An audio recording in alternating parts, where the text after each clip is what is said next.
Alright, so first we are printing the white ink underbase.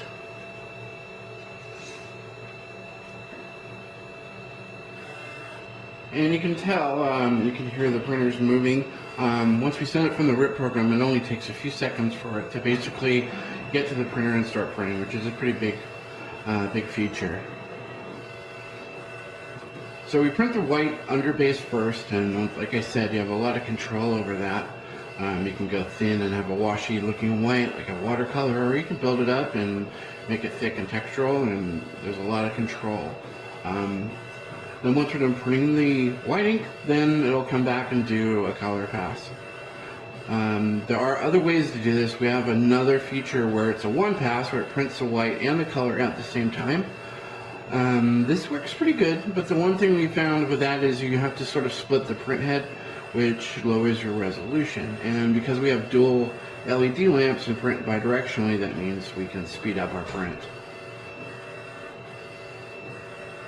And I'm not sure if you watched any other machines, but as far as speed-wise, you can probably tell just from the motion of the printer and how long it takes us to do this pass that it's quite a bit faster. Because once again, it's printing in two directions, not in just one direction.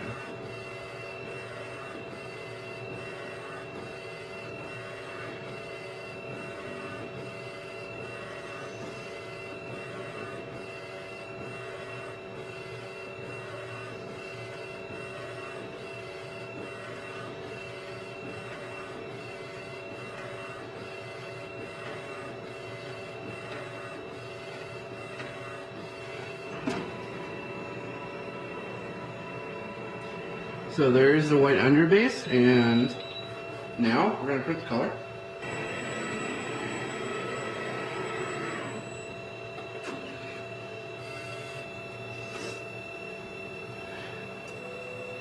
So now the printer has come back, and now we're printing the color pass. Like I said, you can also do things if you set up a layer with, let's just say, the green from your image, and you print your image.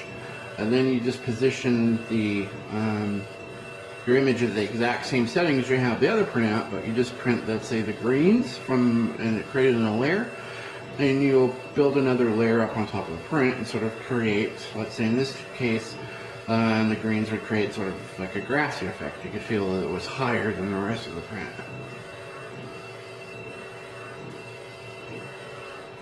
So with this one, just because it's a one-off thing, I basically just taped it down and made some just some lines to guide myself, and then I taped it down and did a height adjustment and then printed it. And there we go.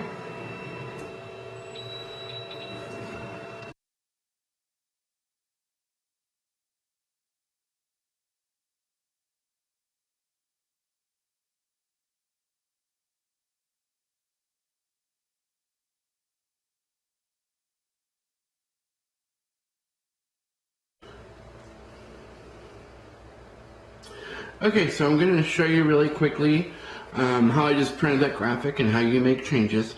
So the first thing I do is I go into File in the program and I hit Open. I find your graphic and double click on it. So here's your image.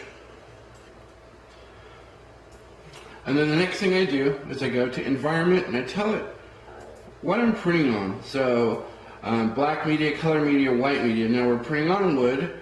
And so what I did was I did the underbase for color media because it won't take out the black. So I went color media. Now that sets all the defaults, all the settings are ready to go in the RIP, so you don't need to make any changes. It's set for ultimate levels.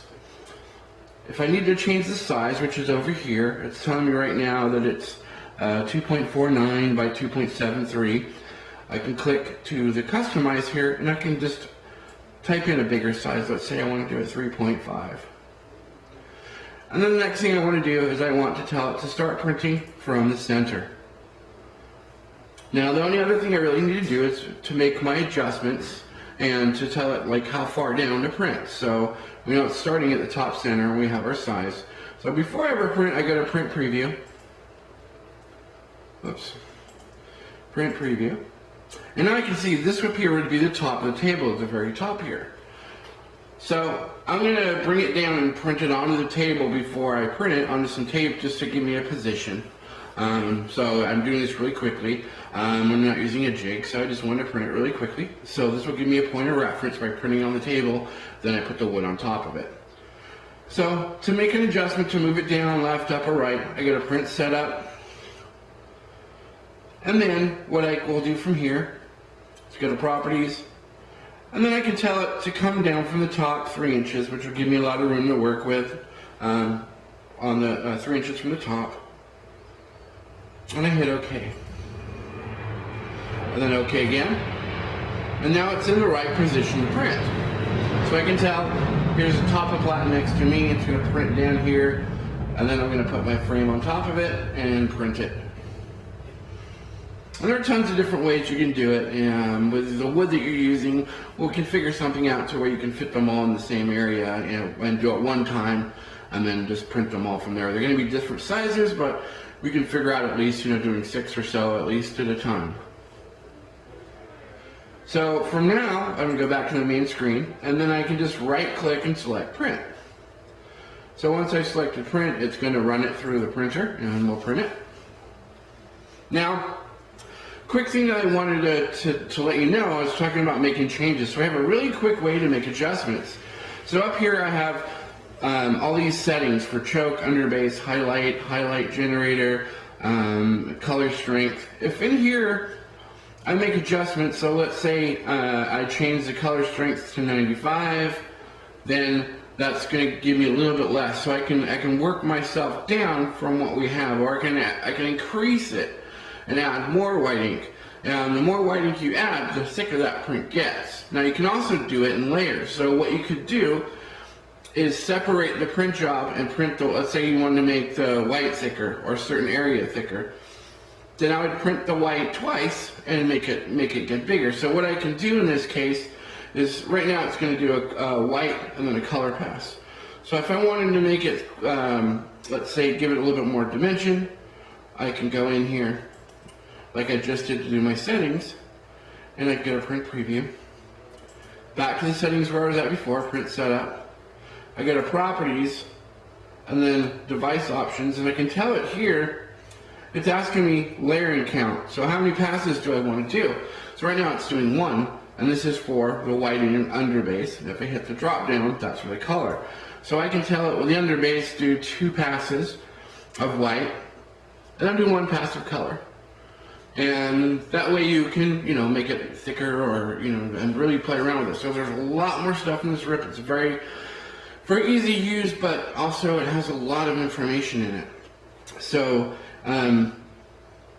what I can also show you too, so let me go ahead and cancel out of here. And what you can do is you can also print, let's say, you can separate the job mode. So, let's say you're in Photoshop, you save as a layer just the parts that you want to be higher, and what you would do is position the image in the same place, bring it in 3 inches down, and print that image by itself without a white ink underbase, and you can build that up too.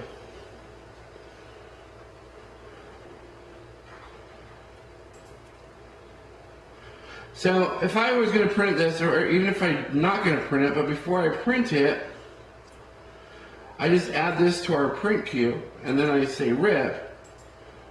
What I'm doing now is doing this separately. So if I hit print, it's going to rip it and send it to the printer, and it's going to process all at the same time. That way you don't have any downtime. But if I bring it into the RIP program, and I just bring it down into the queue manager, once it's ripped, I can left click on it over here, and I get all the information from the image. And that print costs 7 cents.